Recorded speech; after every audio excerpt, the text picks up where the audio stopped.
Bom dia, caros alunos. Tudo bem? Eu sou o Padre Joel Lopes de Oliveira, orientador da disciplina Pneumatologia, uma disciplina importante no curso de teologia. Portanto, é comigo que vocês vão estudar esta disciplina, muito interessante, vale a pena, estudar essa disciplina. Alguém poderia dizer, mas o professor de teologia trinitária não já tratou do Espírito Santo? Aqui é diferente um pouquinho. A doutrina sobre o Espírito Santo, que está contida na pneumatologia, vai focar mais também o ser do Espírito Santo e a sua ação no mundo. Portanto, trata-se de uma ação à destra da terceira pessoa da Santíssima Trindade. Vamos estudar com calma, vocês vão gostar. Como eu disse ainda há pouco, vale a pena. Primeiro, nós vamos para um ponto mais introdutório, uma questão introdutória da nossa disciplina. E eu prefiro me deter um pouquinho mais nesta primeira parte da nossa disciplina, porque ela vai iluminar também os pontos que nós iremos ver daqui para frente. O mistério do Espírito. Primeiro ponto, mistério do Espírito. Nossos dicionários, se você vai lá no verbete Espírito, eles tratam do Espírito sobre várias formas. Por exemplo, um dicionário muito famoso no mundo inteiro, o Zingarelli, ele cita pelo menos 17 significados diversos. O espírito do ressurgimento, da floresta, do soldado, da contradição, etc. Ou também expressões como ter muito espírito, oferecer o espírito a Deus, fazer do espírito, nutrir o espírito, crer nos espíritos, etc. Este espírito, entre aspas, das mil faces e das mil funções, parece dar razão a Carl Gustav dizer o seguinte: espírito é um camaleão ou daqueles peixes estranhos e delicados da antiguidade que, atiçado e molestado, assumia 100 cores diversas. E olhe que Walter Casper, um famoso teólogo, cita esta frase de Carl Gustav na sua obra A Igreja, Lugar do Espírito, uma obra de 1980. Pelo que diz respeito em particular ao Espírito Santo, este vive no sinal de uma contradição lucerante. Do Espírito é impossível falar, impossível calar, diz Calbart. Vejam, impossível falar, impossível calar. Calbart deixou justamente escrito isto na sua famosa obra, a Epístola aos Romanos. Impossível falar. Como falar do Espírito, da sua luminosa profundidade, do seu esplendente silêncio, do seu abismo de grandeza? O Espírito está ali a recordar-nos mais imperiosamente que Deus é o mistério. Em uma passagem do Timeu, Platão escreveu: conceber a divindade é tarefa difícil, e a quem a concebeu é impossível enunciá-la. Está no Timeu 28. Isto vale em particular para o Espírito Santo, o grande conhecido desconhecido. O grande conhecido desconhecido. Ele perscruta cada coisa, também a profundidade de Deus. O homem natural, porém, não compreende as coisas do Espírito de Deus, diz São Paulo em 1 Coríntios 2:10, também versículo 14. Este Espírito não se deixa objetivar ou inscrever nas séries dos objetos do conhecimento. Não quer ser visto, mas ser olho vidente da graça em nós.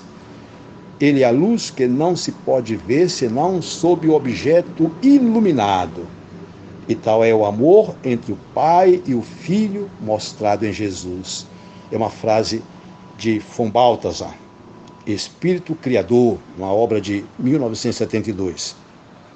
É difícil falar do Espírito, também porque é fácil trocar o Espírito do próprio eu pelo Espírito de Deus. É fácil trocar o Espírito do próprio eu pelo Espírito de Deus. É fácil para qualquer um falar do seu, entre aspas, enquanto o Espírito é caracterizado propriamente por não falar de si. São João fala disto, no seu Evangelho 16:13. Todavia, é impossível emmudecer do Espírito.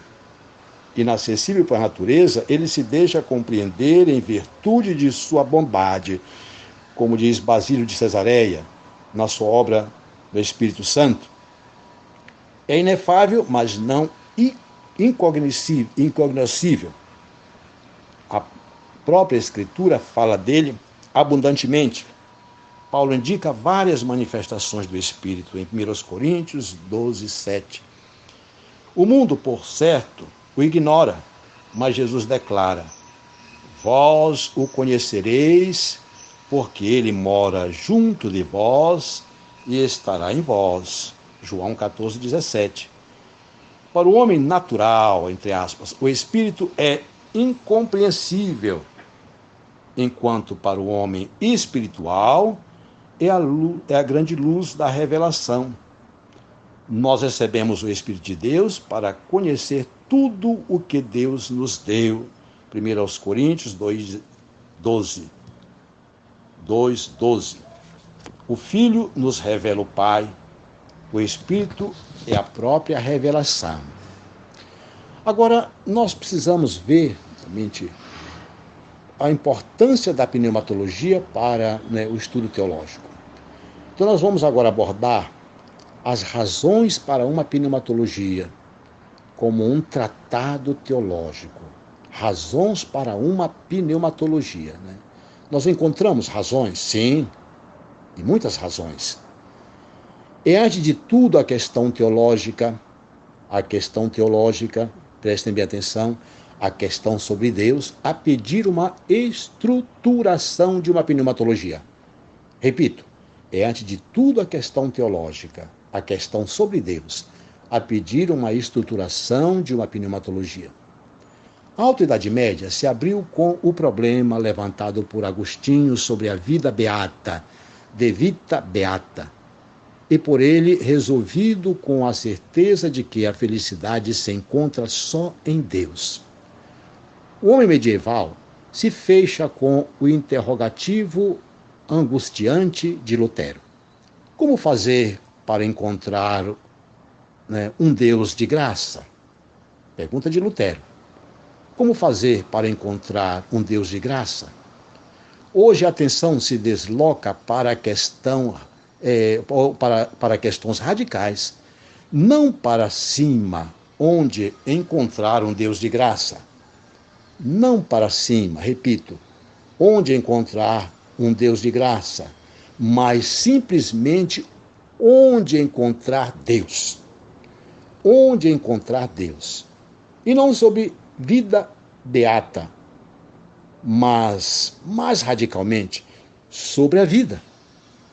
Tais questões não se podem resolver sem uma correta aproximação com o Espírito Santo.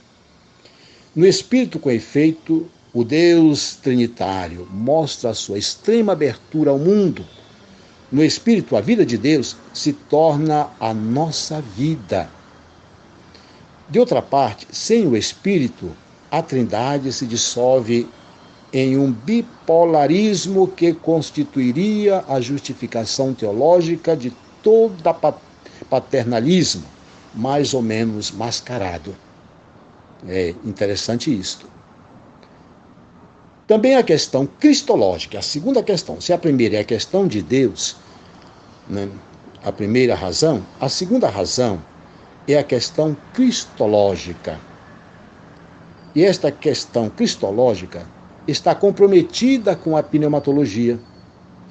Frequentemente no passado, se acentuou de tal modo a virtude e a figura de Cristo, fazendo desencadear insensivelmente o cristocentrismo sob o plano inclinado do cristomonismo. O drama é que se acaba por destruir a identidade do próprio Cristo, se não se deduz a sua relação com o Espírito Santo. É com efeito no Espírito que Jesus é o Cristo. De fato, o problema cristológico não se resolve com um simples reenvio, porém indispensável, é claro, ao Jesus pré-pascal. Se percorre só o caminho da pesquisa histórica, se corre o risco de encontrar, ou de se ter entre as mãos um Jesus rabi, exorcista, todo ao mais profeta. É o jesuísmo. É só no Espírito que o Jesus da história aparece como o Senhor, o Salvador. Um retorno à Páscoa Pentecoste é altamente indispensável se não se quer acabar parando na Sexta-feira Santa, expressão de um teólogo também muito importante, o Schillebeck. Estreitamente encaixada à precedente é a questão eclesiológica. Vejam que chegamos já à terceira razão para uma pneumatologia. A primeira é a questão de Deus. A segunda é a questão cristológica. A terceira aqui é a questão cristológica. A ponte entre Jesus e a igreja vai além da razão do segundo artigo de fé e tem um pilar naquele do terceiro. Desconhecê-lo comporta uma tríplice deformação. A relação da igreja com Jesus é reduzida à relação entre uma sociedade e seu fundador, e nós esbarramos aqui no jesuísmo. A igreja passa a ser vista como uma instituição na qual acabam por prevalecer os aspectos jurídicos e hierárquicos. Chegamos ao juridicismo. Aí vem o juridicismo.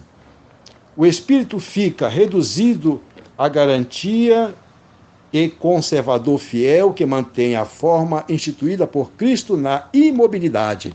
E chegamos, portanto, ao tradicionalismo, seguindo justamente esses caminhos. Por isso nós temos que ter muito cuidado. Se a viva consciência do papel do Espírito Santo não se descobre à igreja como mistério da vida, como uma construção, um ato, sempre identifica a si mesmo, ou sempre identificada a si mesmo, e também sempre aberta à mudança, ao progresso, ao dinamismo imprevisível e criativo. Nós vamos parar aqui e no nosso próximo encontro nós vamos continuar falando das razões para uma pneumatologia. Como eu disse para vocês, nós não precisamos correr tanto nesta parte introdutória, porque ela vai ajudar a compreender os pontos que nós iremos abordar aqui na nossa pneumatologia. Até a próxima, caros.